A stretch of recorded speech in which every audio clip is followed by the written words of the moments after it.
আপনারা ভিডিওতে দেখতে পাচ্ছেন যে ফুটবল খেলা, সেখানে বিকালবেলা বিনোদন করার জন্য তারা ফুটবল খেলিতেছে। লোকালি এবং ঘরোয়াভাবে ফুটবল খেলা দেখে। পায়ে পায়ে ফুটবল নিয়ে দৌড়াচ্ছে। আপনি দেখেন, এক থ্রো করলো, একটা উচ্ছ্বসিতভাবে ফুটবল খেলা হচ্ছে।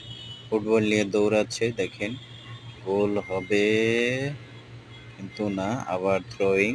ফুটবল নিয়ে দৌড়াচ্ছে, আনন্দের গতিতে দৌড়াচ্ছে এরা, দেখেন মনের আনন্দে খেলা করতেছে। আহা, আবার ছুটে গেল, দেখেন এই দৌড়, ফুটবল নিয়ে দৌড়, কিন্তু গোল হলো না, আবার কর্নার। আসলে বিকেলবেলা অবসর টাইমে এভাবে ঘরোয়াভাবে ফুটবল খেলার মজাই আলাদা। আনন্দমুখর পরিবেশে এই বাচ্চাগুলো